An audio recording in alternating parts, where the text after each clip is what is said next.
This is multiple choice question 11 of chapter 3 of the book of Halliday, Resnick and Crane, and the statement of the problem is a piano is rolling down a frictionless slope at an ever increasing speed.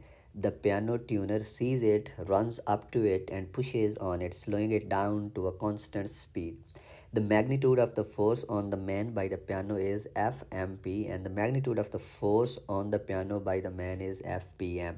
If we compare these forces, we find that and then we have four options. और अगर आप देखें, अगर आपने नौवां और 10वां multiple choice question देखा है तो they are all related to Newton's third law, और वो सिर्फ मुख्तलिफ सिचुएशंस हमारे सामने रख रहा है इन प्रॉब्लम्स की सूरत में कि हम कितना अंडरस्टैंड करते हैं न्यूटन के तीसरे कानून को। और न्यूटन का तीसरा कानून अगेन मैं रिपीट करूँगा कि ये हमें वाज़े तौर पे बताता है कि जो दो ऑब्जेक्ट्स एक दूसरे के ऊपर फोर्सेस लगाते हैं वो मैग्नीट्यूड में बराबर होती हैं और डायरेक्शन में अपोजिट होती हैं। इसके अलावा वो किसी और चीज़ के ऊपर डिपेंड नहीं करते। अब सिचुएशंस पिछले दोनों प्रॉब्लम्स में हमने देखी हैं कि मुख्तलिफ थी और इस प्रॉब्लम में भी मुख्तलिफ है। इस प्रॉब्लम में सिचुएशन कुछ ऐसी है कि हमारे पास एक इंक्लाइंड प्लेन है, so let this be inclined plane. Inclined plane का मतलब है कि ये अगर हमारे पास ग्राउंड है तो ये ग्राउंड के साथ किसी एंगल के ऊपर है, so let this be ground. तो ये वाली जो प्लेन है ये ग्राउंड के साथ कुछ एंगल बना रही है और ये बताया गया है कि इस प्लेन के ऊपर एक पियानो है।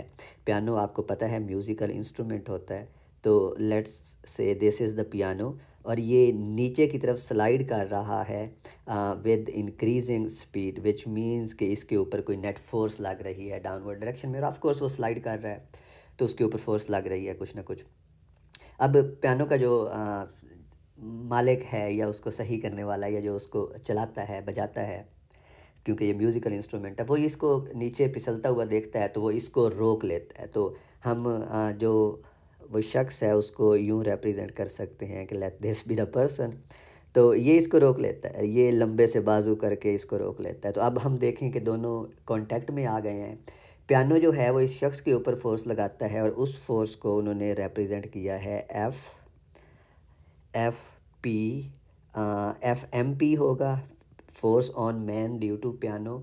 और जो ये शख्स लगा रहा है पियानो के ऊपर फोर्स वो इस डायरेक्शन में होगी और इसको हम कह सकते हैं एफ पी एम, फोर्स और पियानो ड्यू टू मैन। तो न्यूटन का थर्ड लॉ हमें कैटेगोरिकली बताता है कि ये दोनों फोर्सेस मैग्नीट्यूड में इक्वल होनी चाहिए और डायरेक्शन में अपोजिट होनी चाहिए, जो हमें फिल फॉर इस सी ऑप्शन की तरफ लेके आता है कि ये ऑप्शन सही है।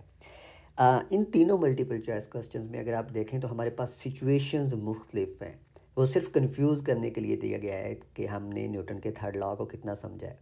अगेन रिमेंबर कि न्यूटन का थर्ड लॉ हमें ये कहता है कि जब दो ऑब्जेक्ट्स एक दूसरे के ऊपर फोर्सेस लगाते हैं तो वो फोर्सेस मैग्नीट्यूड में बराबर और डायरेक्शन में अपोजिट होती हैं। इसके अलावा वो किसी और चीज़ के ऊपर डिपेंड नहीं करते। इवन ऑब्जेक्ट अगर मोशन में भी है तो फिर भी जो कॉन्टैक्ट फोर्सेस हैं, जो एक्शन रिएक्शन पेयर है, वो हमेशा इक्वल और अपोजिट होंगी।